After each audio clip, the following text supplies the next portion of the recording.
So in yesterday's session, like we were unable to like execute this method. The basic problem was like with the version of jars.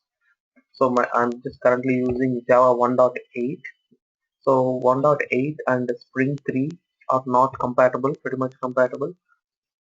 So I had to upgrade to a new version of jars. Like I added Spring 4.0 jars. So now it's compatible and I'm able to run that example. So let me continue with this simple example that we saw. So what I want to explain here in this context is a basic scenario where I try to okay this concept, if you remember, we were discussing something about a constructor injection, which is nothing but trying to inject some values into okay an object which is being created by the Spring container. So who is creating objects? The Spring container is creating objects.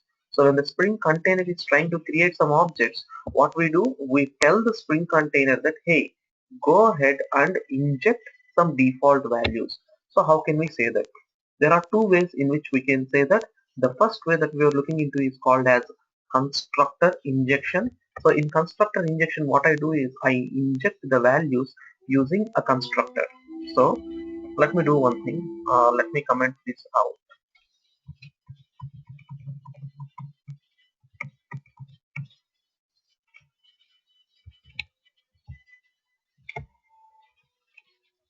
So if you see here, this is the basic constructor that we had yesterday, where the address constructor has all the parameters line 1, line 2, city, state, zip, and all these things. And if we go to spring beans.xml, in the spring beans.xml, we had a basic concept where, one second, let me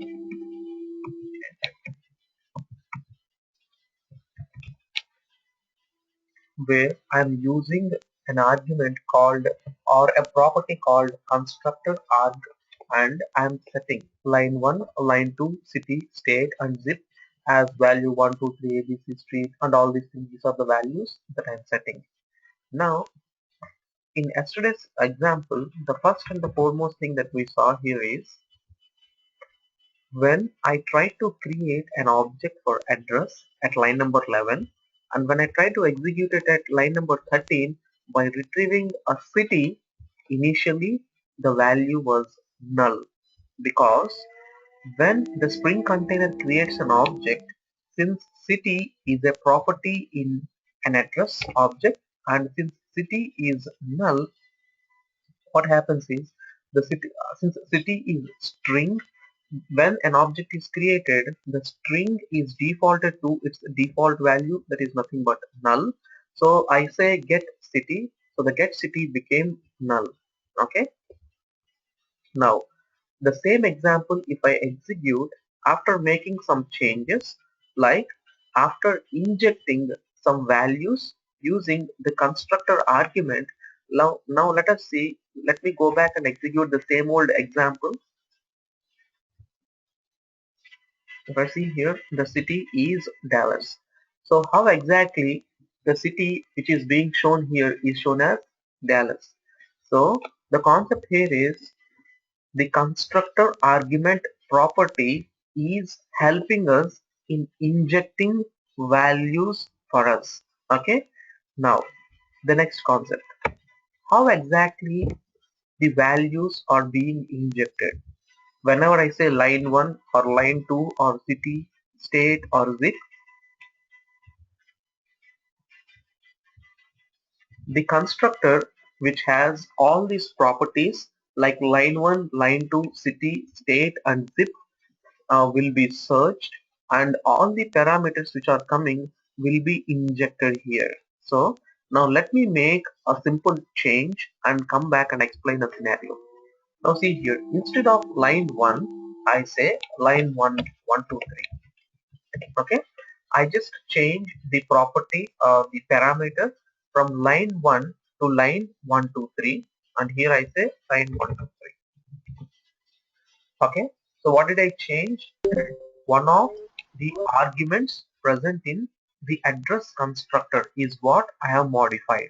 Now the next scenario that you need to understand here is As and when I execute this demo.java, see here, when I execute this, this will, see what happens. This will definitely fail.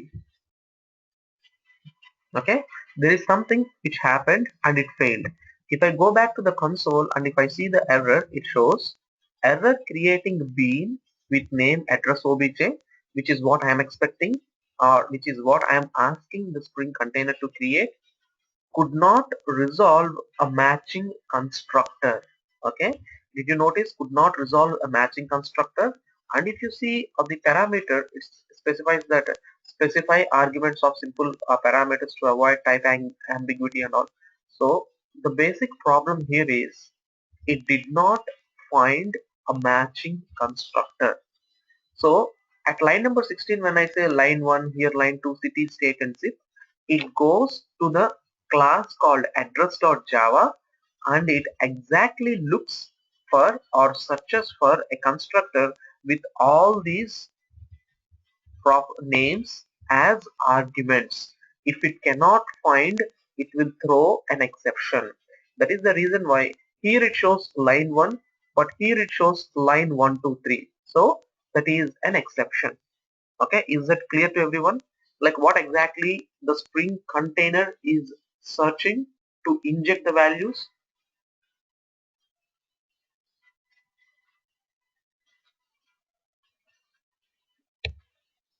Good. Now see here, one quick question to everyone. Okay, make sure that everyone try to answer as much as possible. uh, in this beans.xml file, what exactly is the change that I need to make in order to resolve the error coming in demo.java?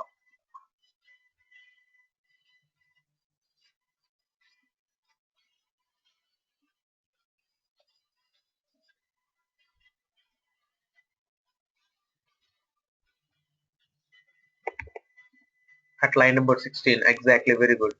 Okay, so most of you, everyone told right almost. So at line number 16, I say instead of line 1, if I say line 1 2 3, what happens is it looks for a constructor with line 1 2 3, line 2 city state and zip. So I go back to address and say that yes, it has a constructor which is line 1 2 3, line 2 city state and zip. Well and good. Now I go back to demo.java and execute my class once again. Now in this context, everything looks good and I'm able to retrieve the results, which means the object creation is successful. Why and how it happened? Why? Because now whatever I give in the constructor arguments matches exactly with the constructor param arguments which are present here. Okay. So what Spring container is doing? Spring container matches up this constructor and injects all the values through this constructor. So clear? Can I move to the next topic?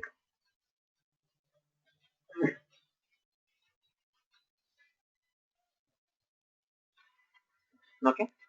Now that's good. So the next topic that we all see here is, so first what did I say? How can I inject some default values during an object creation? When I say I can inject, it is nothing but the Spring container. How can the Spring container inject? The first step that we saw is like constructor injection. Now, the second step that I'm going to explain here is using a setter method injection. Okay, so let me close all these things and create a new package called com.java.setter injection. Okay, so here let me do one more step. Let me copy these things as is, control V. Okay, I copied all those three classes here, and the next thing that I'm going to do here is we are dealing with setter method injection here. So I don't need a constructor here. So let me delete this line number 15 to line number 22. I'm going to delete this. I no longer need that. Okay, so rest everything remains the same. This is address, line 1, line 2, city, state, zip and all. Then demo.java, it is requesting for add get city and all. Then spring beans.xml, I will make some okay, let me make some changes in demo here. I say com easy learn java here. Instead of constructor, I say setter injection, and then in spring beans.xml, I say here instead of constructor injection, setter injection, and yeah, the configuration is correct. See here team, I did not do anything specific till now in this concept of setter injection. All I did is like I just copy pasted every class and config file from constructor injection here and just made some changes, okay, to fit exactly to the correct package name and all. So the second step that I did is like I try to delete the constructor here, and also in the beans.xml I will not use this one. So let me delete that. Okay, let me take a question. Sadip was asking like as far as naming spring-beans.xml, do we have to have bunch of XML for different packages and the name has to be spring beans.xml? So the concept here, Adit, is like if you have a big project, in general, we can write one spring-beans.xml and I can write all my 100 beans into that XML, into that one single XML file. Okay, so that's how it happens in real time. Like you just have one file, but it's not always mandatory. You can have in general one or two files.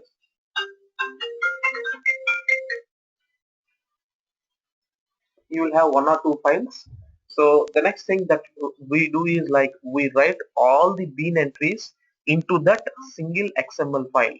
Okay, but in these examples, whatever I'm explaining, in order to make sure that all the examples will be in sync, I'm just placing all the related classes and the XML files under a single package. Okay, I hope that answers your question.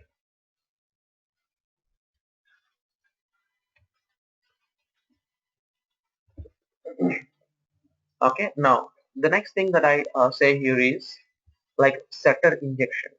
The name itself means I just gave you a hint that using a setter method. Okay, now with the bare configurations, I'm just going to go ahead and run this.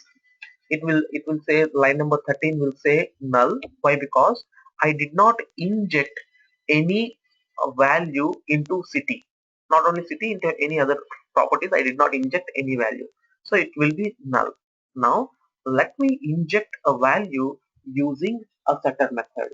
So now when I say a setter method injection, the first thing that I do here is I go to my springbeans.xml. In the old concept, which means in the previous example, I wrote or I used a property called constructor arg, which will look for a specific constructor. In this scenario, I will use a different parameter like property parameter, and the name I say as line 1, and here I say I can say here value equal to 1 2 3 4 abcd string. Okay, now see I'm using a property here. Okay, I'm setting some values. Now the next thing that I go here is and execute this demo.java. Now once I execute the demo.java, tell me, will the value for line number 13, will it be null or will it be Dallas?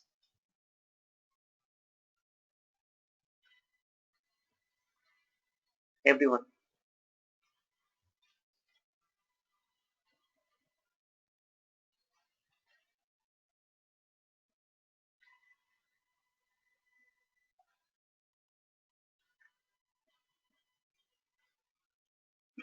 Yeah, I can show the XML file. This is the XML file.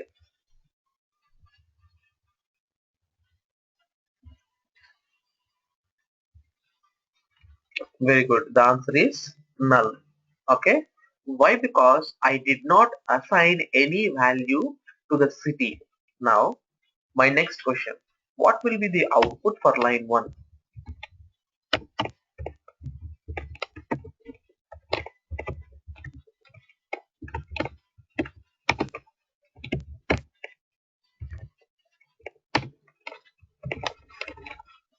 Will line 1 be null or will it have a value?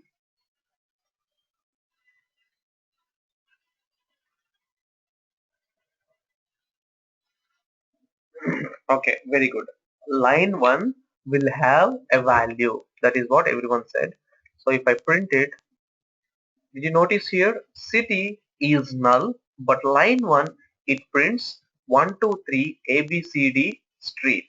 Okay, which means I am able to inject a value for line 1 without using a constructor. There is some other way that I'm using here to inject. What is that way? We will see in a minute. But here I did not use a constructor, but still I'm able to inject line 1. Okay, well and good. Now let me go ahead and make some simple change. Let me go to address.java, and here let me say that in set line 1 I say set line 1, 2, 3, 4, 5 or 1, 1, 1, 1, 1. Okay, I wrote. Now the next concept that I'm going to do, next thing that I go and do here is demo.java. When I execute demo.java, what will be the output for line number 14? I know line number, what is line number 14 output? Any guess?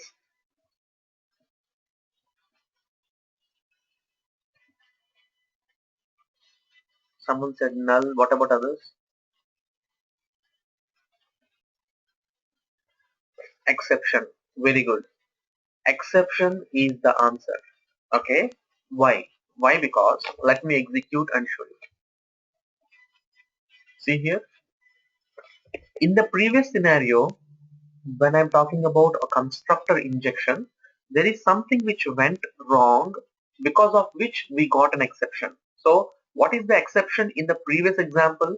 In the previous example, when an appropriate constructor argument did not match, it was throwing an exception. Now we don't have a constructor. Then what exactly is it looking for?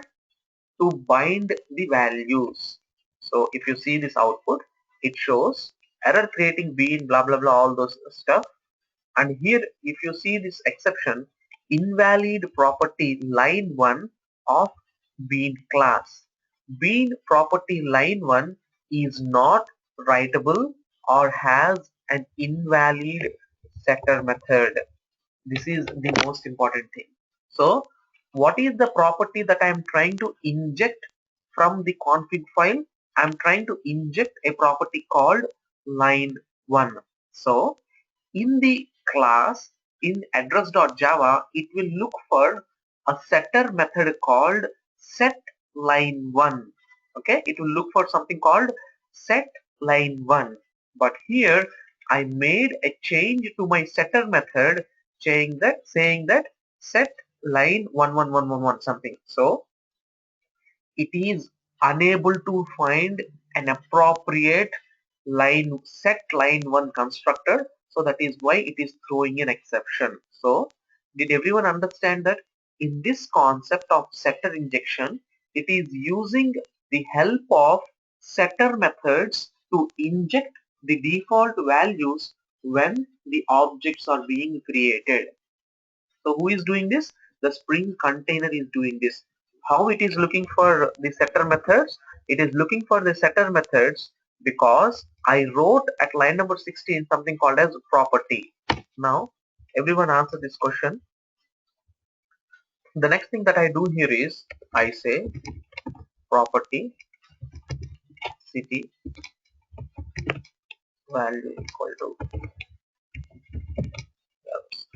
Now my question is, what exactly the Spring container will look for to inject the property name city?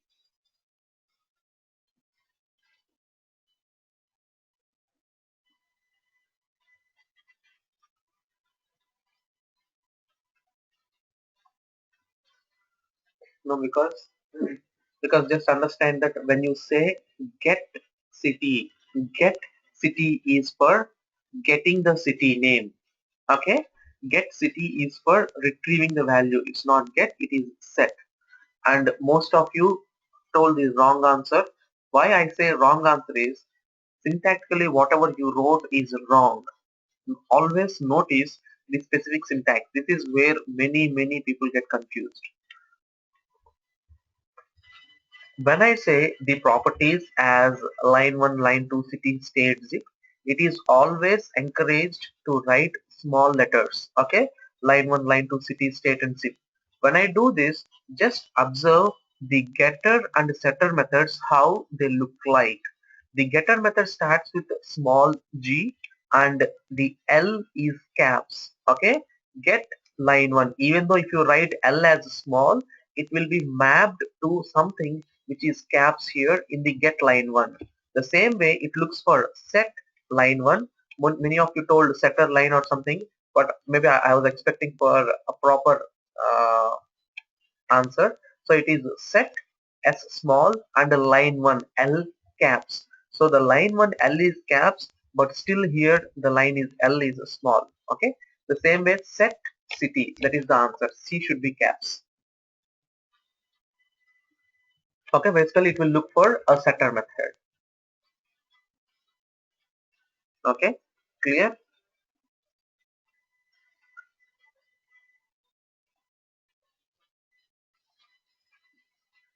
Okay, that's good. Now, a quick question to everyone. Which one do you prefer? Either a constructor injection or a setter method injection?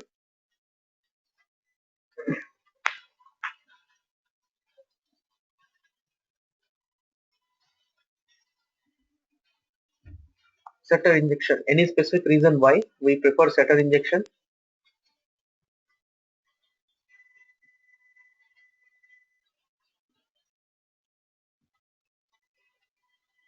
So the answer here is defining setter or constructor injection basically depends on different scenarios.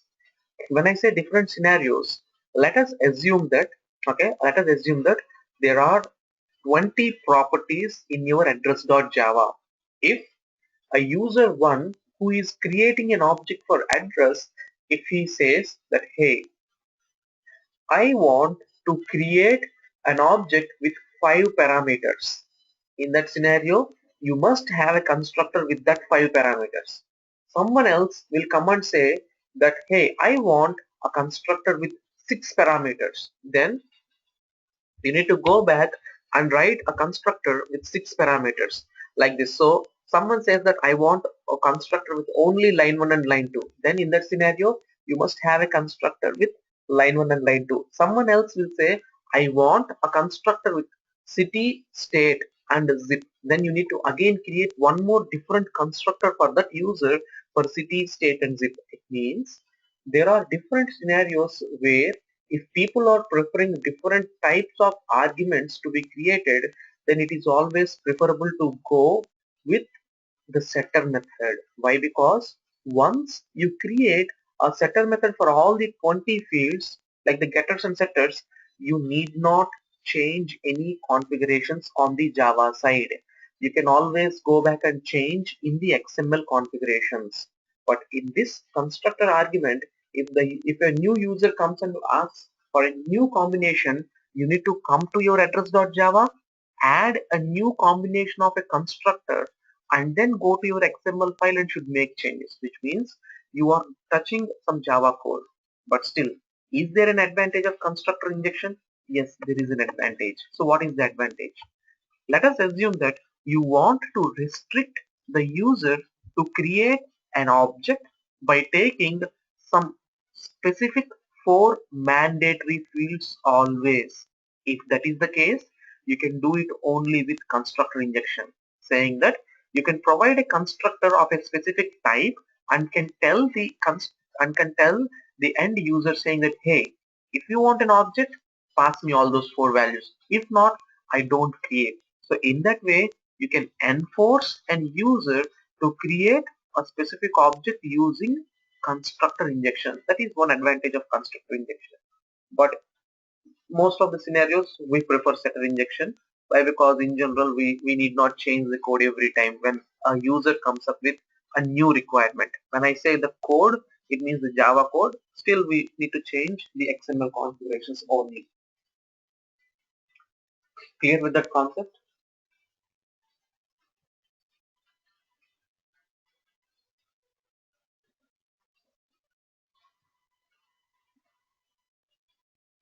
Okay, that's good. Now moving on to the next topic.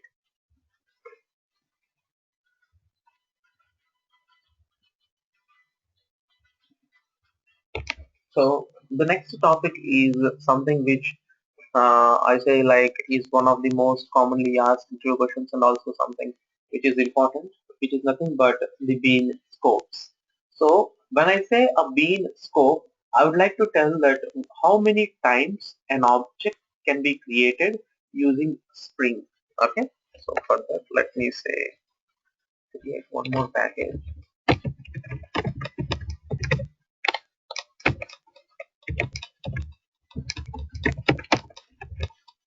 bean scopes, and here let me copy the XML file here. See, as I said, like since I'm explaining different concepts in different packages, I just want to keep the XML files also different so that when you go back and refer, you can notice like which class, which package and all easily. If not, I can just create one single beans.xml file for this entire project and can write all the configurations in that. Okay. So let me delete all the unnecessary configurations. Okay, now save it. So Spring Beans.xml is ready. The next thing that I do here is I create a class called student. Okay, in student class, what I do is like I will just create a sample example of I will try to show how I can create different uh, uh, how I can create an object in different scopes. Okay, now in this first example, when I say a student, I will just tell the Spring container to invoke an object for me. So, or else let me show you one main. Let me do it in a regular way. Student std equal to.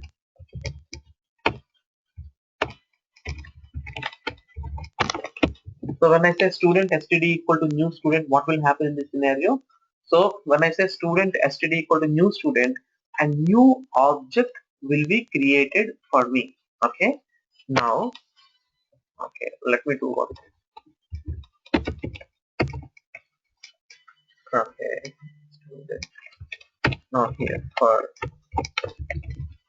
in this student.java, whatever code I'm writing, this is nothing to do with Spring. I'm trying to explain a scenario without Spring for student.java. Okay, for int I equal to 0, I less than 5, I plus plus. Then I say std equal to new student. This out student object. Okay, so very basic concept. Student std equal to null. This is what I am telling. And then for int I equal to 0, I less than 5. Okay, so it will iterate from 0 till 4, and every time it executes, it creates a new student object, and I'm just trying to print that object. Okay, so now question to everyone: how many times or how many student objects will be created by the end of line number 12 or by the end of the for loop?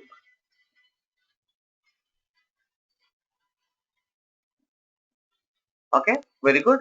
There will be 5 student objects which will be created for me. So let me go ahead and run it. So 5 different student objects are created, one ending with 55, 42, 9C, 22, 4F. Okay, 5 student objects are created. Well and good, simple straightforward scenario. Now let me do one more step. I create a class employee. So in this employee, I would like to do the same old concept, but instead of me trying to create an object, I will tell the Spring container to create an object. Okay, let me just copy the common code. Okay, if not, just let me write that code. So I say application context context equal to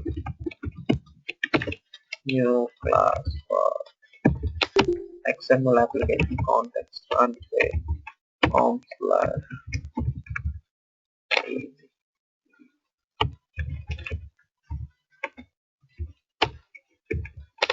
easy learn Java slash bean scope slash in hyphen beans.xml.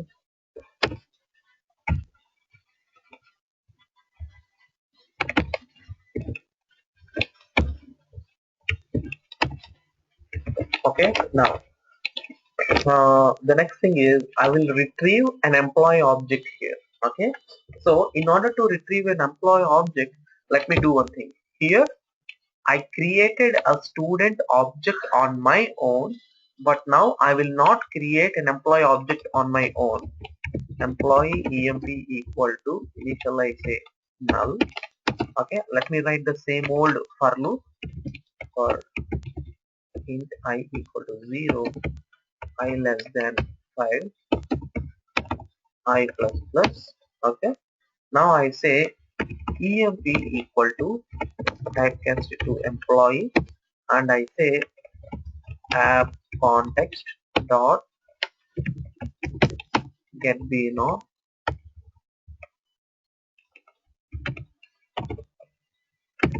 emp loye employee object obj. Okay, and never ever assume that you need to always have something called as employee obj at the ending. It's never mandatory, just writing for the just for understanding sake. Okay, now before I execute this, okay, let me say out.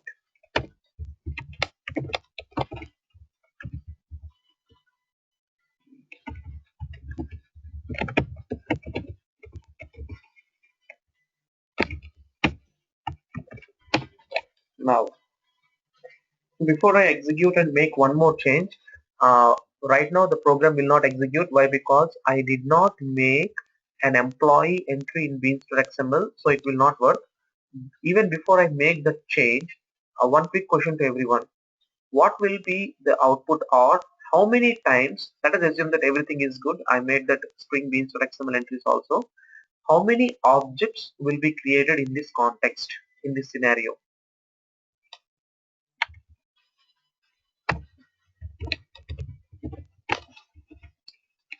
Someone said one. What about others?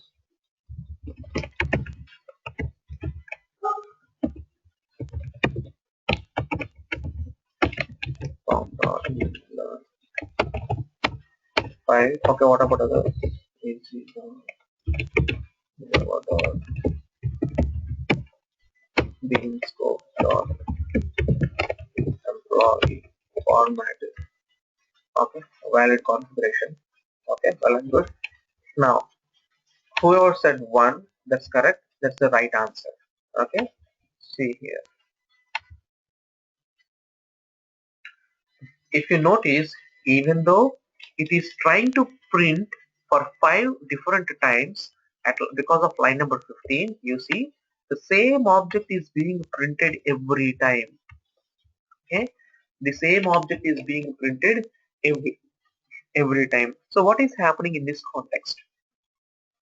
In this context, the object, which is nothing but the emp employee obj, which is being created by the Spring container, will be by default will be present in singleton scope. Okay, I hope everyone understood in our previous classes in the design pattern section. We understood what is singleton. Singleton means trying to restrict the number of objects that I can create for a class to 1, which means at any point of time I can create only one single object for a class. So that is nothing but singleton. In my previous example, when I executed this student.java, when I go ahead and execute, it creates 5 different objects. But here, when I say employee.java and go ahead and execute it, it creates only one single object. So the interview question is, what is the default scope of Spring Beans? So the answer is, Spring Container by default creates objects in singleton scope, which means if you make an entry in Spring Beans.xml like line number 15, and if there are 100 people who are requesting for an employee object, then for all the 100 people, the Spring container gives the same instance to everyone. It will not create a new instance. Okay. Now let me go to Spring. Let me at line number 15. Let me do a simple change. So what I want to do here is I would like to say scope equal to, I say, request. Okay. There is something which I wrote here, one more property, scope equal to request. It's not request right now. Let me say it as prototype. Okay, scope equal to prototype. Now when I go back to my employee.java and execute the same program, notice the output. In the previous scenario, it is just one object every time. When I go ahead and execute it, did you notice here every time it prints a different object now? So what exactly the Spring container is doing in this scenario? The Spring container, instead of creating one object, it is instead of creating one object for everyone, in this context it is creating one object for each person. So if there are 5 people requesting for an employee object, it is creating 5 different objects. In the previous scenario, it is creating one object for all the 5 people. Okay, and returning back the same instance to everyone. So the concept here is, by default, the scope of an object that is created in Spring is singleton. You can always come back and modify it to a different scope. Okay, when you say prototype, it means one object for each person who is requesting that object. Is that clear? The bean scopes.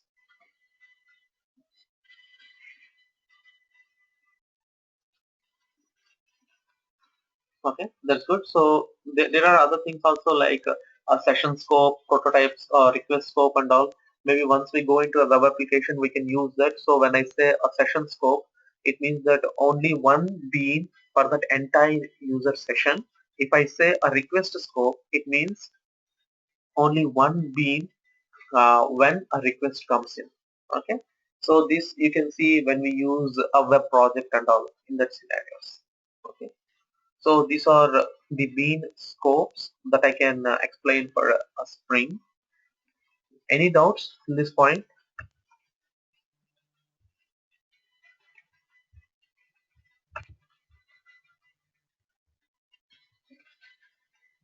Okay, if it is clear, then I'm going ahead and explaining the next concept, which is nothing but wiring, bean wiring. Again, one of the most important concepts.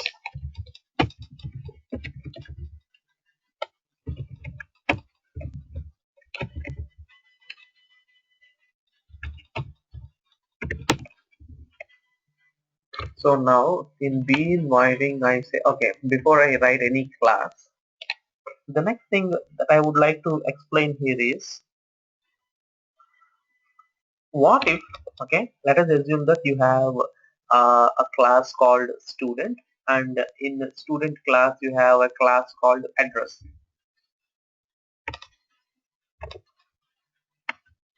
Or else let me let me put the thing simple by explaining step-by-step process. So bean wiring is again one important concept, like how we inject one object into the other. Okay, so this is like called as some dependency injection that you are trying to do here, like how you can wire, auto wire, or how you can hook up one object into other object, hooking up. This is what we see in bean wiring. So when I say bean wiring, it can be done in three different ways. Okay, it can be done in three different ways. So let's start with default stuff. So by name, by type, and by constructor. These are the three different ways that we can look into. So means just understand the names or try to remember those names.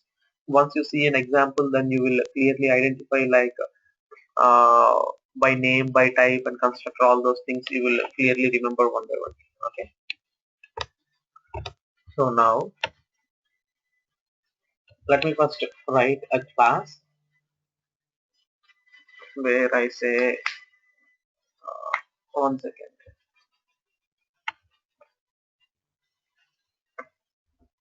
Before I write an example, a quick question to everyone.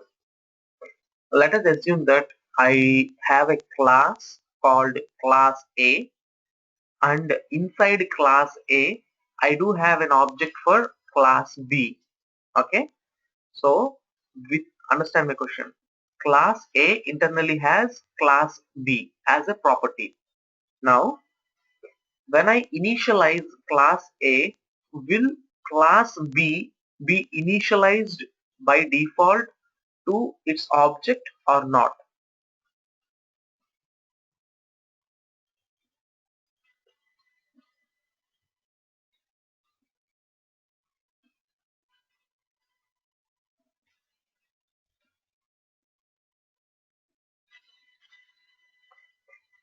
Okay, the answer is it will not be initialized to that object. It will be initialized to null. Okay, it will be initialized to null. Why? Because when I initialize object A, it means I'm just initializing a specific object. I'm not initializing anything else apart from that, so it will not be initialized. Okay, so the same thing, let's look it up with some simple examples. So let me create a class called student,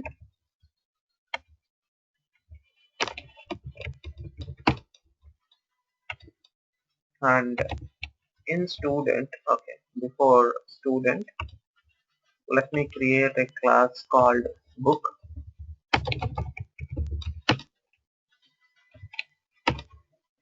So in this book, let us assume that the book has a property called as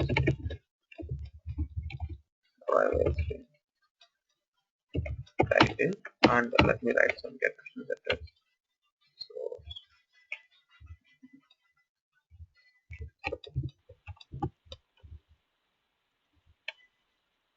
so understand here, book has a title. Okay, well and good. Now I have a class called student. In this student, I'm trying to create one more few more properties, like private string name, private string, see, not string, see here, private book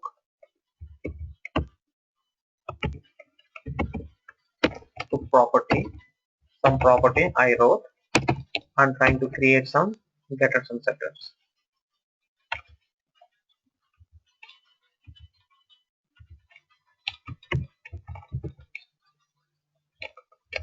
So then nothing Spring involved in this till now. But what did I do? Created a book, created a property for book called title, and went to student.java. In that, created a property called name, and I created one more property for that book. Okay, there are two properties in this one. Now let me do one more step. Let me copy the Spring Beans.xml into this. Remove this property. Okay. Now, basic thing. I will just make some entries for the beans. Bean. Okay. Now here, what I do is first id equal to. Okay. There are two classes, student and book. Let me just try to create a book property first, and I say okay, instead of book property being id equal to as student obj class equal to form dot easylearn java dot binary dot student. Is this well? Yes, valid configuration. Now let me create a demo class. So in the demo class, the main method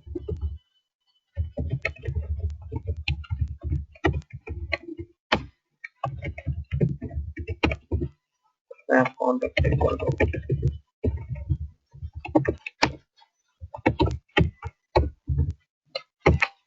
form slash learn java slash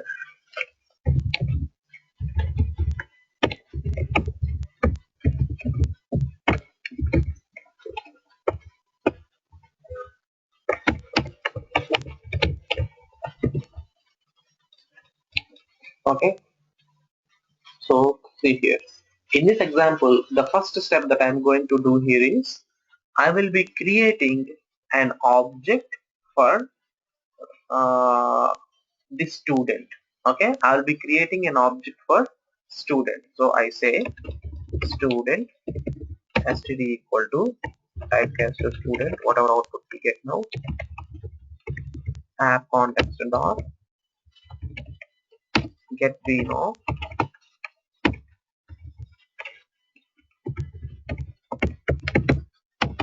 student obj. That is what I did. Now I say this out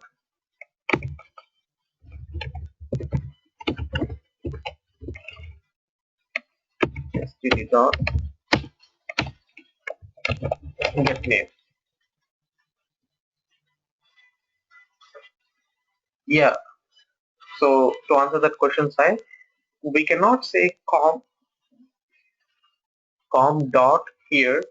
We need to say com slash in order to specify that it is a specific folder structure that I'm looking for, saying that com inside that easylearn java folder, inside that again a bean folder. So all these packages, why? Because the Spring Beans.xml is present in this package, which is nothing but physically it is present inside a folder called com, inside that easylearn java, inside that a folder called bean wiring. So I need to write a slash there. Okay. Now,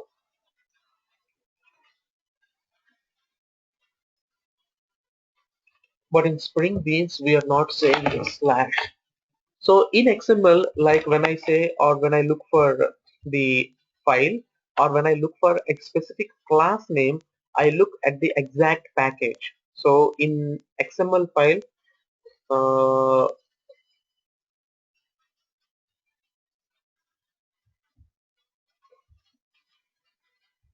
okay, that's a very good question, but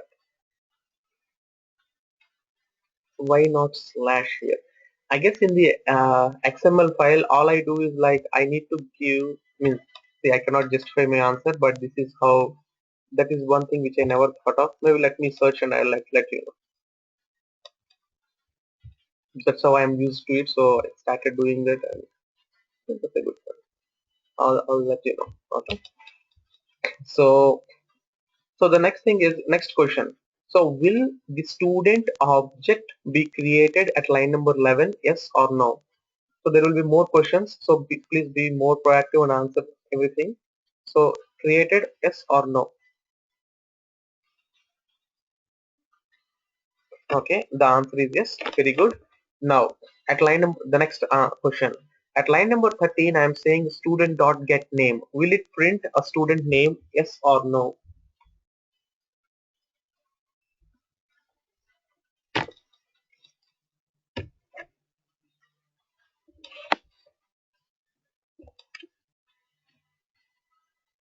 Very good. It will not print student name. So now let me go ahead and make some changes.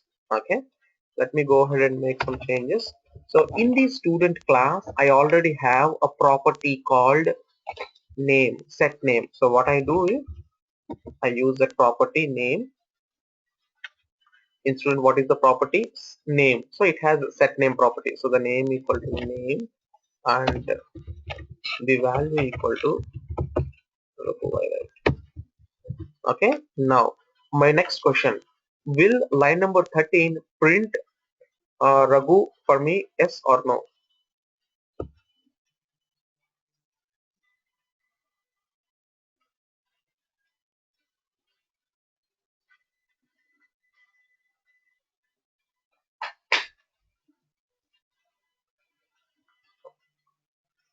XML file.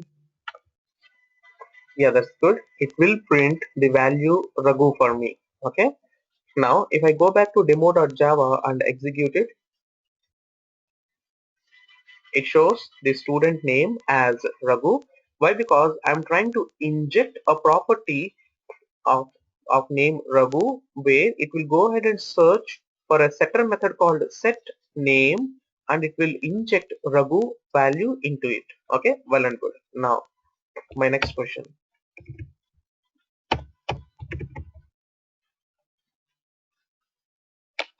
Okay, why it doesn't print null in earlier case? Because in earlier case I did not execute the program, it did not print anything. So let me go ahead, delete this and execute this.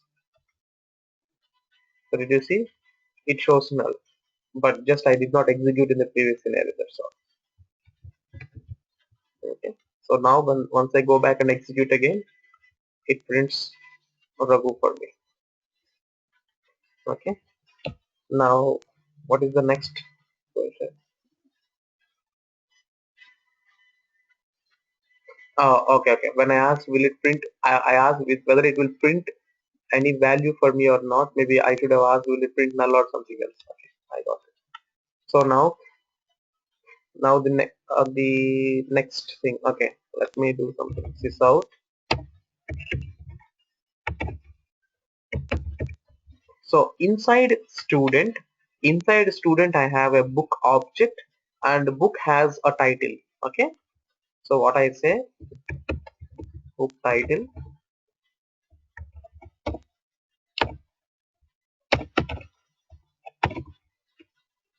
std dot get book property dot get title. What will be the output for line number 14? Everyone,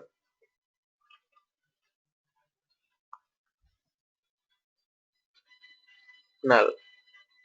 Okay, null. What about others? Okay, very good. It's all wrong answer. Okay, everyone told the wrong answer. Now see here, a simple basic scenario that you are missing out here. The first question, what is the output or what will be the value when I say student dot get book property? What will be the value? std dot get book property.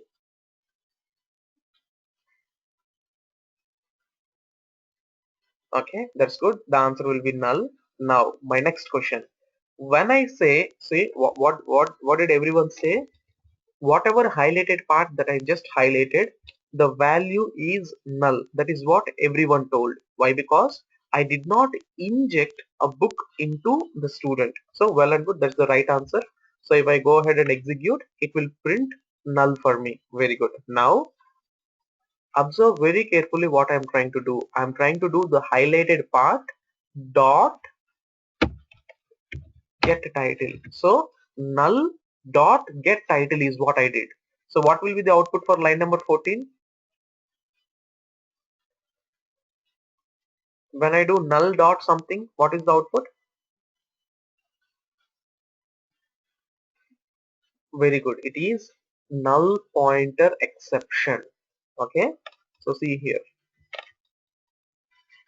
What happened? Null pointer exception in demo.java at line number 14. Okay. At line number 14. This is the line.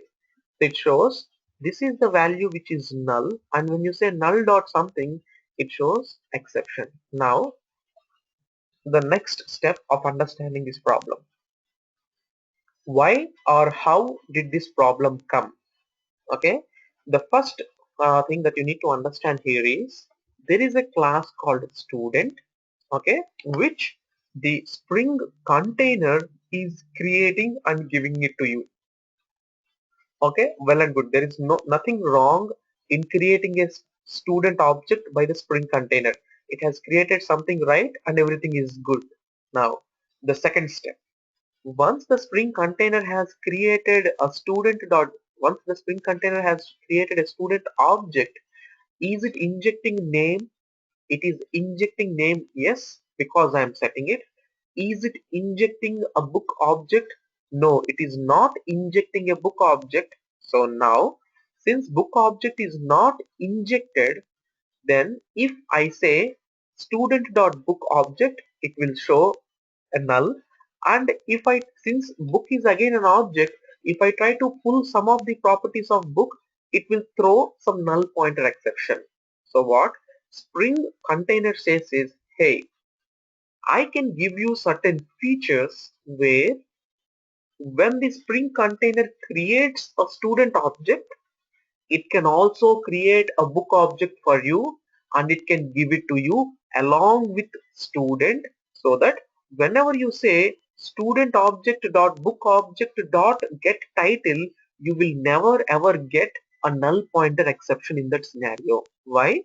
Because Spring container is giving you a feature of injecting an object. So what is meant by injecting an object? It means while creating a student object, it can create a book object also for you, and it can give it readily available to you.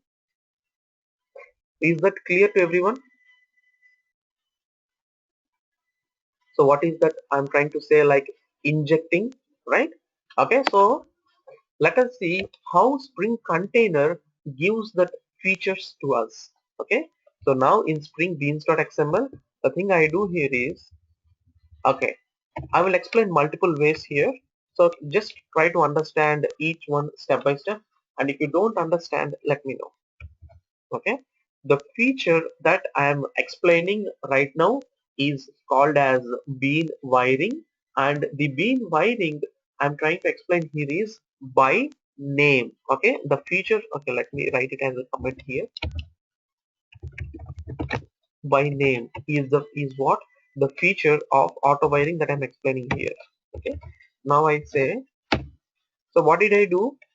I created an entry for student already in my container, so that when the Spring container reads this, it knows that there is a class called student. Now, my question to everyone, excuse me, when the Spring container reads this XML file, will the Spring container know that there is a class called book? Yes or no? Okay, so the answer is no. Why? Because we never made an entry in this XML file saying that, hey, there is a class called book. Like that, we never made an entry. So let me make an entry. So bean id equal to book obj, and the class equal to com dot easy learn java dot bean id dot book. Okay, so now it is good. So it is a valid configuration. In book there is something called as title. So in title, let me inject some more property. Just when I print it, it can print some value. Okay, so I say I always use that setter method injection from now on. So the title that I'm trying to inject is here. I say the value equal to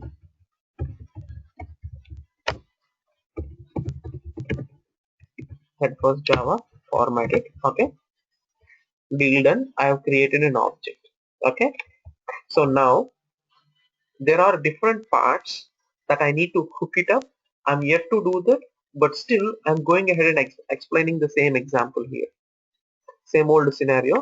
So I go back and I say demo.java. I go ahead and run it. Okay, I go ahead and run it. Even after making some changes in the XML file, okay, when I run it, still there is null pointer exception. Now the first question to everyone: will the Spring container, after reading this XML file, will it know that there is a class called book or not? Okay, yes, very good. The answer is yes. So what are we trying to understand?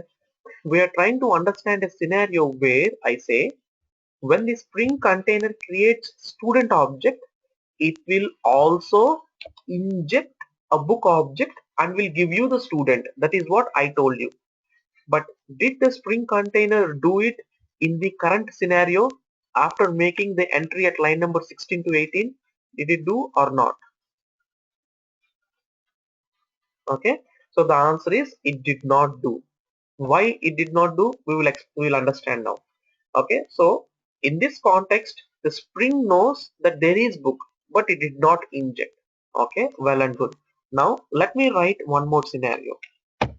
I'll copy the same thing and I'll make one more entry for the book, and I cannot have two ID, two classes or two beans with the same ID. And let me make the change the name to prop, and here let me go ahead and change the title to different title called SCJP.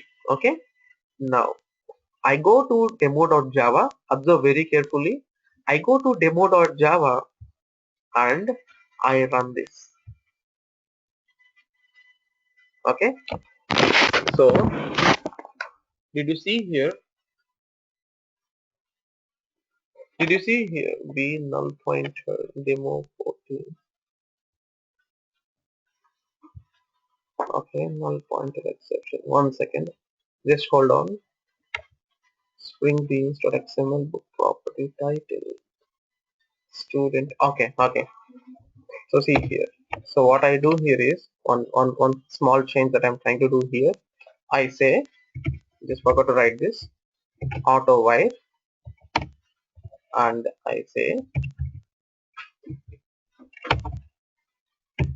so what is the first change that I made? I made some entries like line number 16 I made an entry, and at line number 20 also I made an entry. So nothing changed. So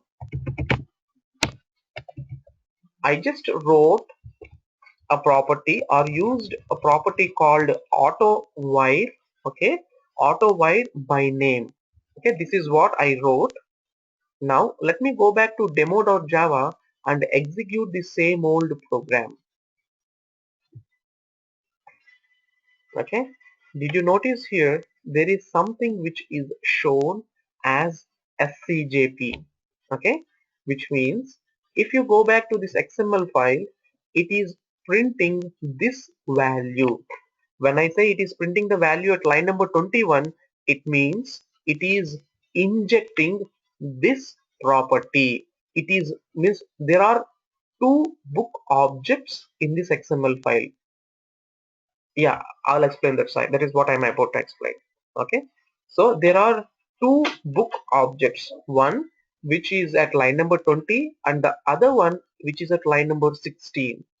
And when I try to run my demo.java, it is trying to take up this object which is at line number 20, and it is trying to print the value at line number 21. So how is it happening? Now, what did I say here? Auto wire by name. When the Spring container looks up this configuration like AutoWire by name, what happens is it goes to this student class. Okay, it goes to student class, and what is that auto wiring I am doing? By name is what I am doing. So inside student class, it will look for any objects that it needs to inject. What is the object that it needs to inject? The object that it needs to inject is at line number 6. Okay, so what is that object? Book object. And what is the property name? The property name that I gave here as book prop. Okay, book prop. So it will pick up this name which is highlighted, which is nothing but book prop, and it will come to this XML file, and since I'm doing it by name, it will search for this book prop. It will go to the XML file, and it will look for a bean with an ID called as book prop. Now my question to everyone, is there a bean with the name as book prop in this springbeans.xml?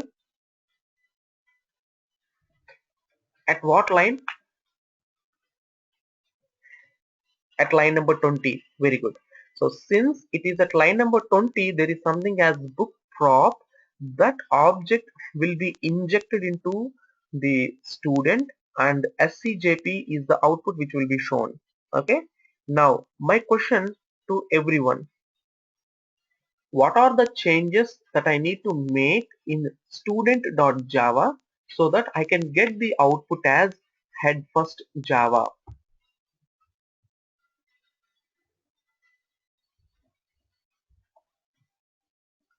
Book prop needs to be changed to book object. Very good answer. Okay, so let me go ahead and redo that. So what is that I do? Instead of book prop, I say book obj, and let me make changes to the getter and setter methods.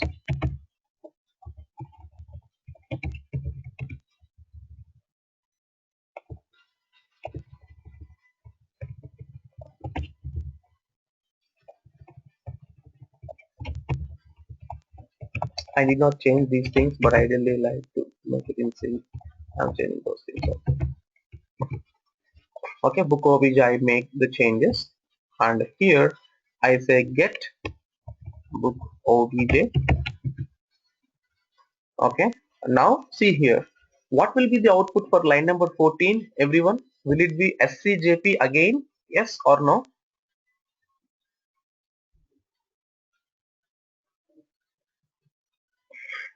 Very good, it would be head first java. Yes, it will not be scjp. So when I go ahead and run, see, it shows head first java. Now how is it getting this value?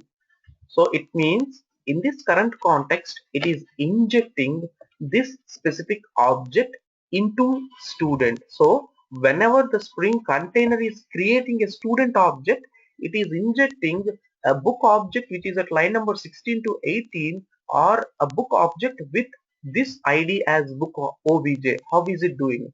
It is exactly matching the name, the property as book obj, and it is coming to spring beans.xml.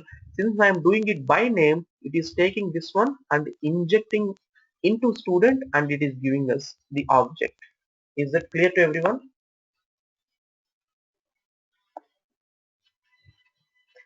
Okay, very good. Just give, so understanding the next, so the first wiring type that we understood is like bean wiring by name.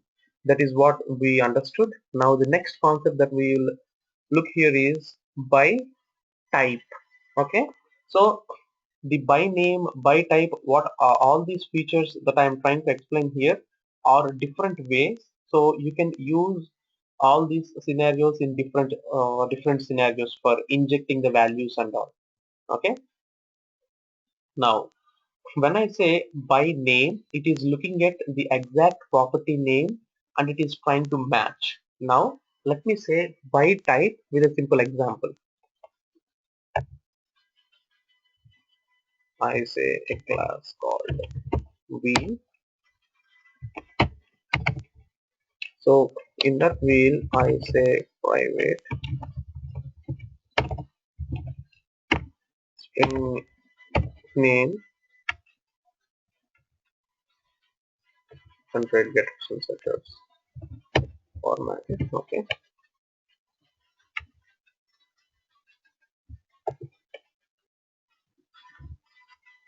So I said wheel has something called as a name. The next thing that I do is like I create something called as a car. So in the car class, I see again the same old concept that I'm trying to explain. Like when I create a car object, if the car object has a dependent object in it, how can the dependent object be injected? That is what I'm trying to explain. Private string, private wheel, wheel. So generate Peterson sectors, select all, say okay, shift A. Okay, now good. Now go to demo.java. So inside demo.java,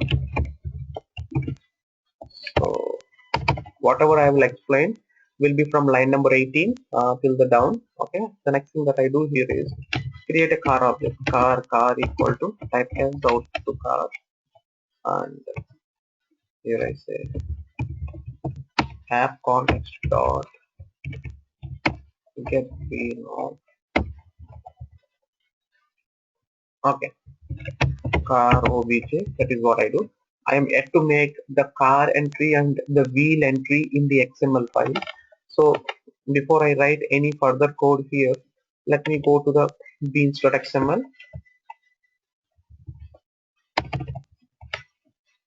So here I am trying to explain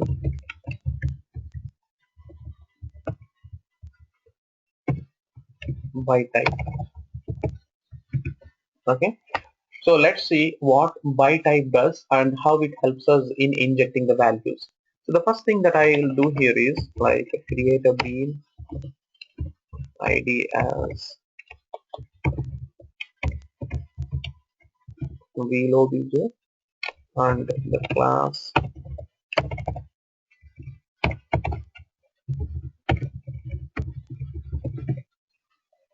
java dot bean widen dot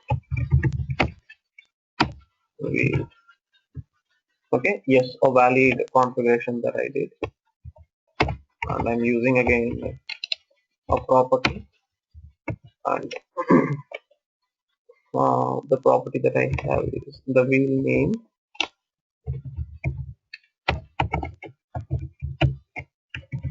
The value I gave it as mrf formatted. Okay, I've created a wheel object. Well and good. I made an entry. Now I'm making an entry for car object.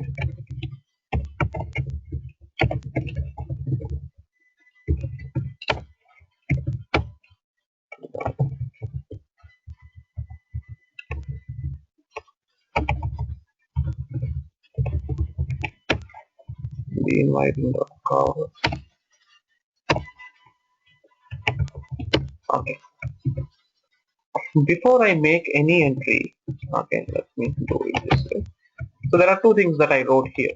One is a wheel object and the other one is a car object. And if you notice here, inside the car, I do have just wheel. In Spring Beans.xml, I do have wheel obj, everything different.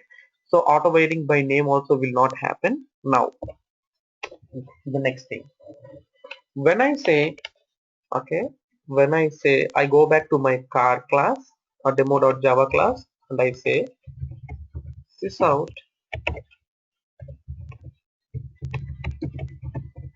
the wheel name is car dot get wheel dot get name. What will be the output for line number 19?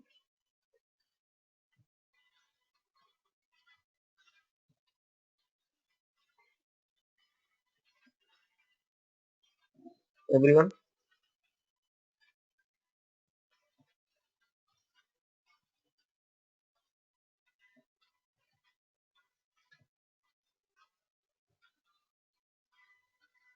XML file. Okay. XML file.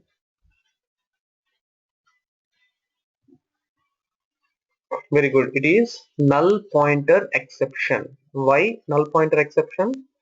Am I injecting a wheel into car? Yes or no? Am I means is the Spring container doing that? The answer is no. The Spring container is not doing that. Why? Because I did not tell it. So it will not do that, and the answer will be an exception, a null pointer exception at line number 19. Well and good. So if you see the output, it will be the same thing. Okay. Null pointer exception at line number 19. Well and good. Now, what is the scenario? I want to inject a wheel object into the car. Now see how I am going to do that in this context. In demo.java, the first thing that I will go ahead and sorry, not in demo.java. In Spring Beans.xml, the first thing that I will do is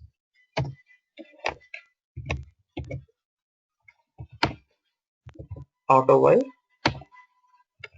by type. That is what I say. Okay.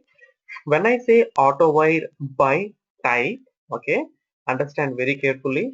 When I say by type, see here, car has an object, okay, or not an object, has a property of type wheel. Okay, what is this property of type? The property is of type wheel. So what happens is, by default, when I say by type, it will look what is the type of property. The type of property is wheel. Now it looks, hey, is there any wheel which is of type wheel? Yes or no? If yes, what is the line number?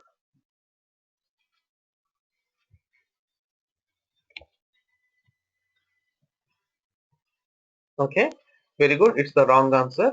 The answer is yes, there is something which is at line number 30 which is of type wheel.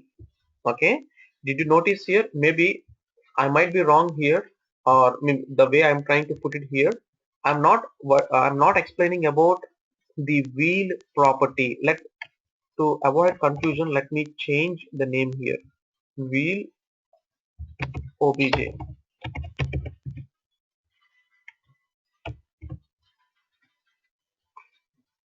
Source generate getters and setters.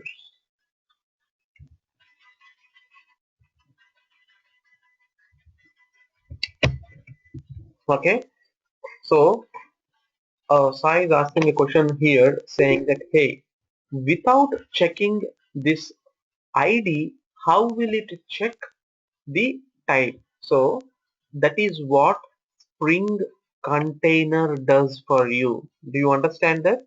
When I say by type, okay, so one quick question to everyone. Okay, one quick question to everyone.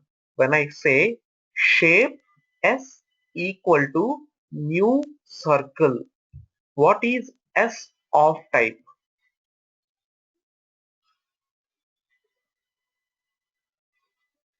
S is of type shape, where S is capital. Why? Because it is a class.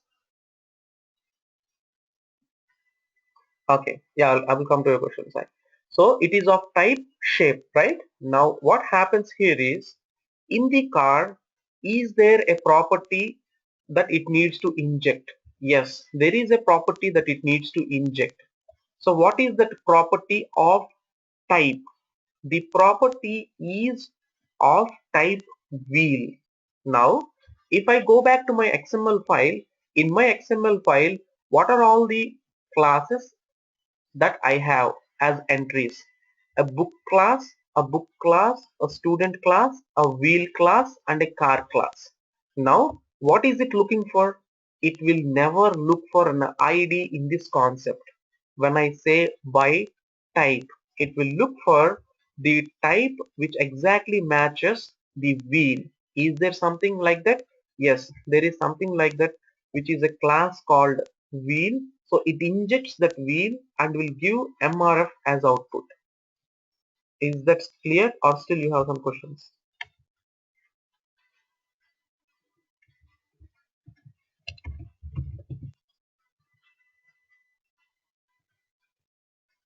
Yeah, there is a second scenario that we'll be looking into. Okay, the answer is MRF.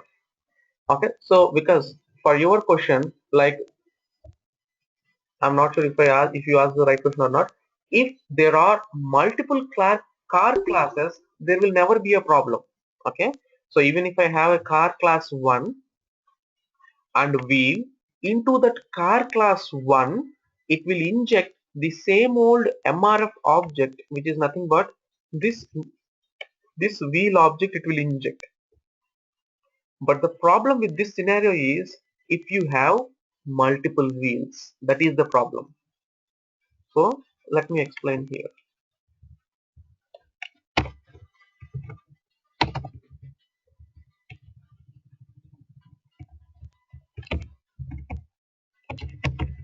Wheel property object, and I say here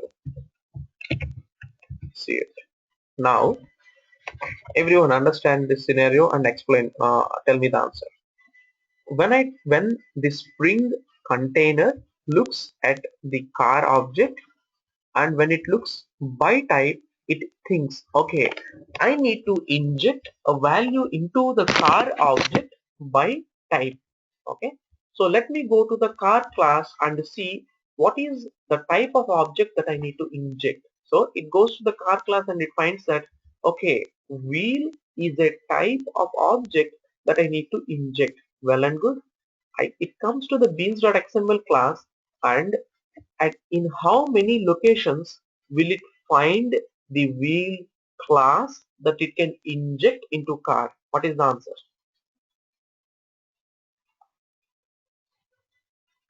So that's good. At two places, one at line number 30 and at line number 34, it finds two wheel classes that it needs to inject into car. So my next question, which class will it inject, 30 or 34?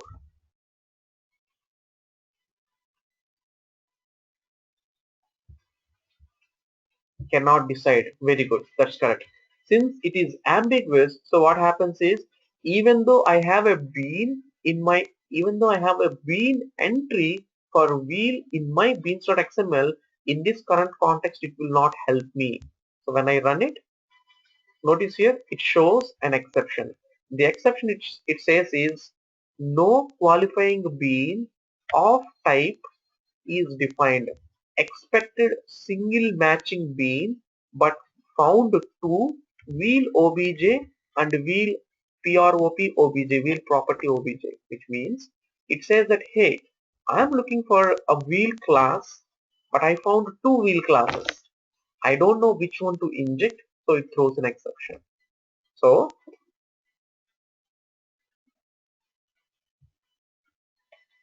what if car class has multiple other properties called wheel? So the same thing, right? So even if you have multiple things like private wheel ABCD.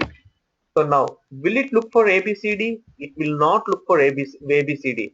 It will always look for wheel every time. So when it looks for a wheel for line number 6, again it finds it difficult, saying that, hey, which wheel you want me to inject? Again it is ambiguous when I'm doing by type.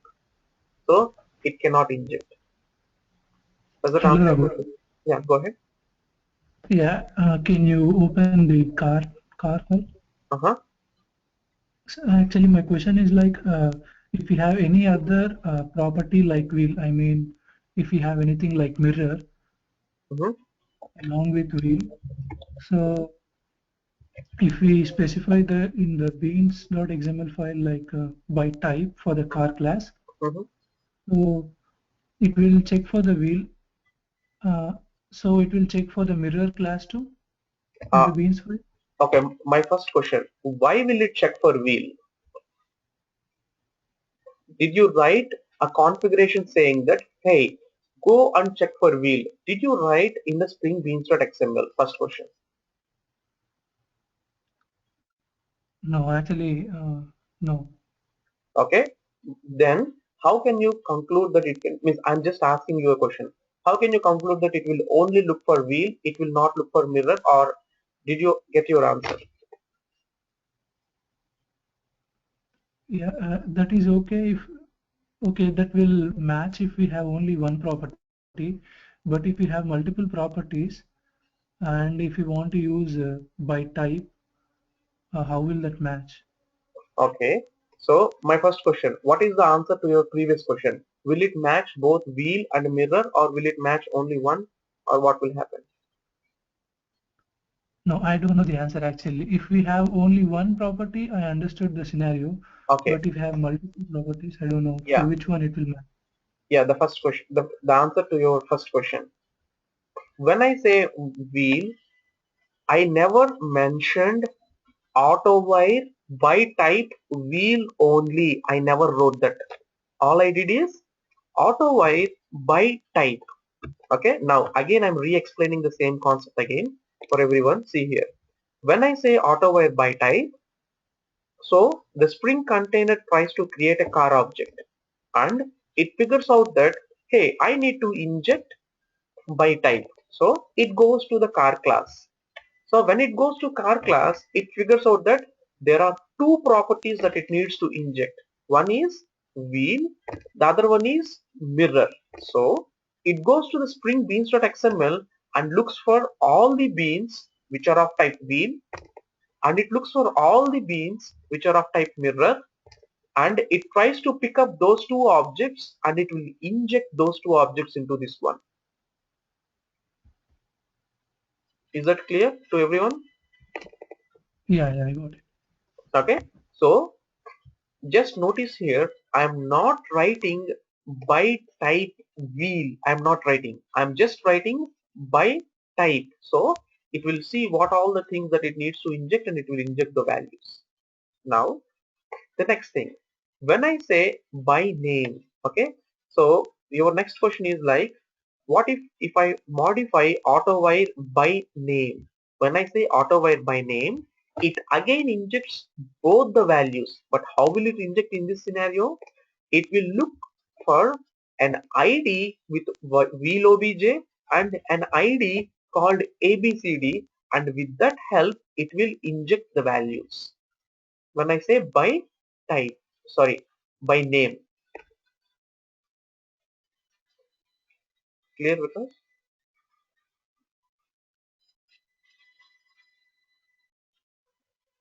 Okay.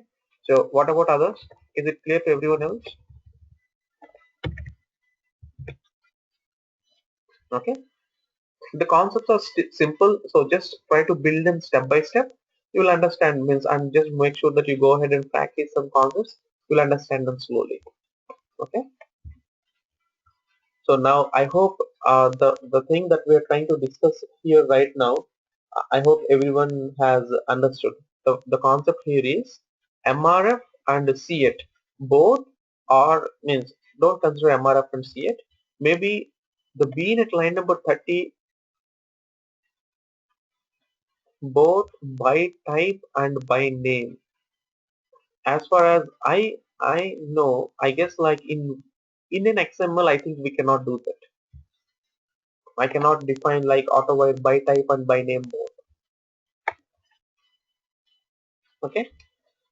So now when I say at line number 30 and 34, since we have both wheel objects, okay, both wheel objects defined, when I say by type, it is ambiguous and it cannot inject. So the extra care that you need to take when using by type is always make sure that you have only one type of that specific bean defined here.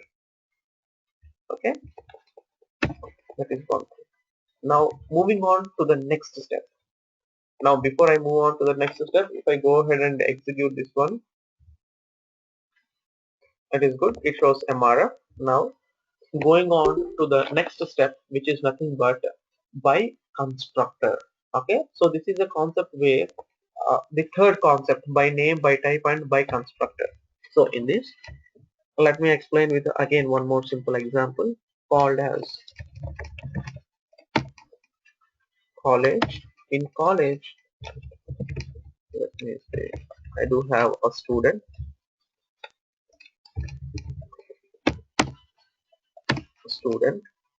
and then generate categories and sectors. Select say okay, shift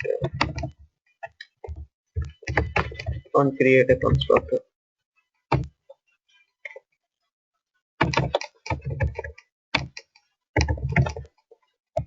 Public college student.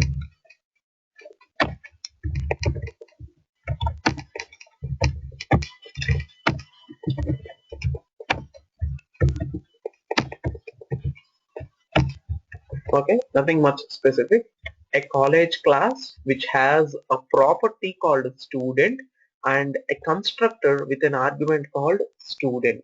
Okay, now the next scenario.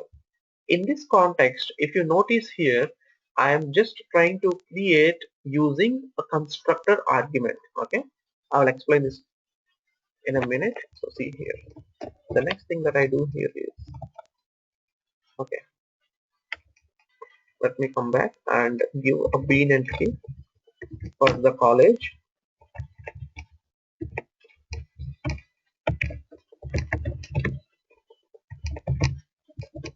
College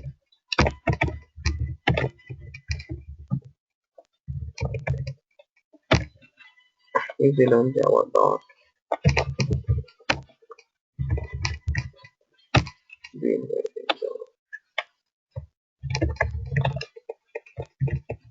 college. Control Shift F. Okay, line number 41 is good.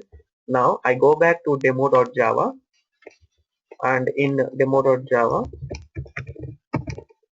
I say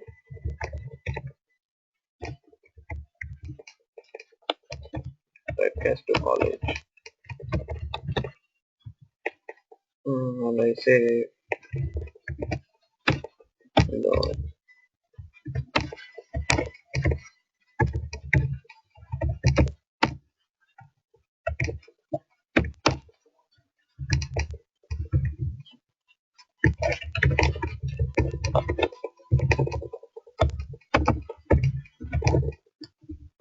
I already have a student object. If you notice here or not, the first one when we saw, we already have a student object. So all I do is like clz dot get student dot get name. Okay. So what will be the output? As everyone knows, it is again a null pointer exception. No such method. Okay, one second. There's something wrong. No default constructor for nested exception is no such method. Okay. Let me write a default constructor in college.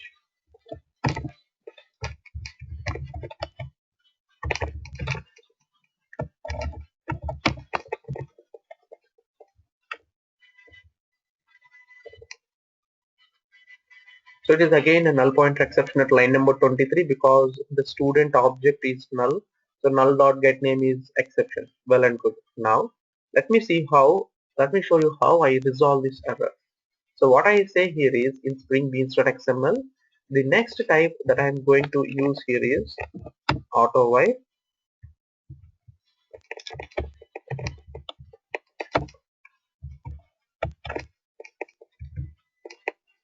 So before I write that one, I would just like to show something here.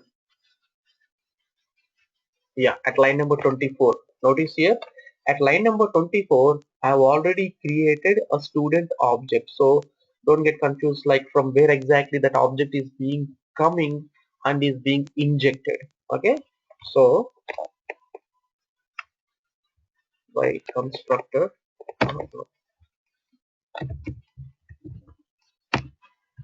Okay, constructor. So what happens is when the Spring container tries to create an object for college, then it looks, hey, I need to auto while using a constructor. So it goes to the college.java and it looks for a constructor where it takes a student argument as input. Now it comes to student spring-beans.xml and it looks for a class called student where it checks, okay, this is what I do have like a student. So what it does is it tries to inject the student object that we have using uh, means yeah, this is the object. So it looks up by this type called student and injects the value and injects or gives this name. So right now when I go ahead and execute, the output would be Raghu. Okay, see here, demo.java, executed, output would be Raghu. So what is happening?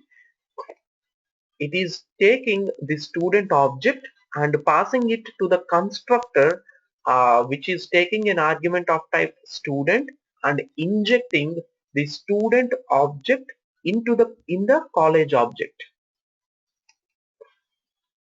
Okay, is that clear to everyone?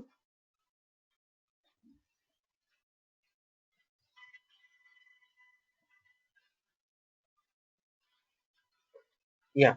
Okay, I'm going to re-explain once again. So there are two concepts that we saw here. One is by name and the other one is by type. Okay, by name and by type. When I say by name, it looks for, okay, let me go to the first example that I say student.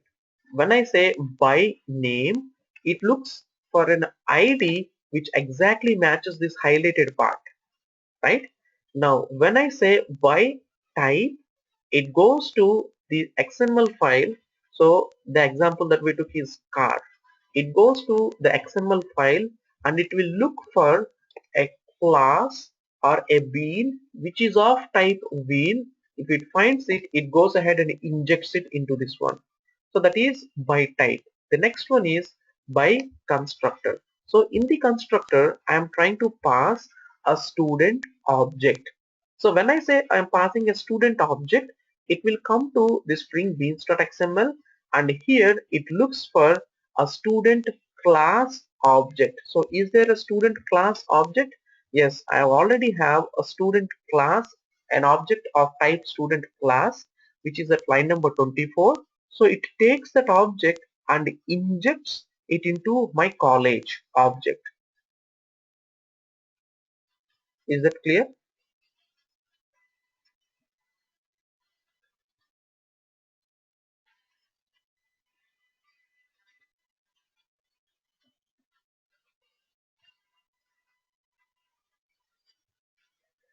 Yeah, what happens in this context is like the Spring constructor by default requires a default constructor. Till now, whenever we did not override the constructors, it was well and good. It was using a default constructor in the background. But since we are overriding the constructor, the Spring container, do you remember like when we executed this for the first time, it shows like, hey, I need a default constructor. That is what it was started complaining. So it uses the default constructor in the background, but ideally it looks for a constructor with a parameter called student, which it takes it as input and uses that constructor and injects a student object into the college. Why? Because in the college, what is that I need to inject? I need to inject this object. And what did I say? Hey, inject this student object using a constructor. That is what I say. So it looks for a constructor which takes this student as a parameter and it injects it. Is that clear?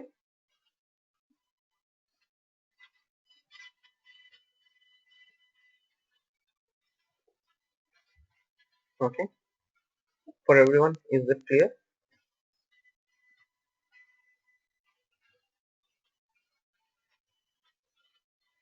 Okay, that's good. So any doubts before we wind up for the day?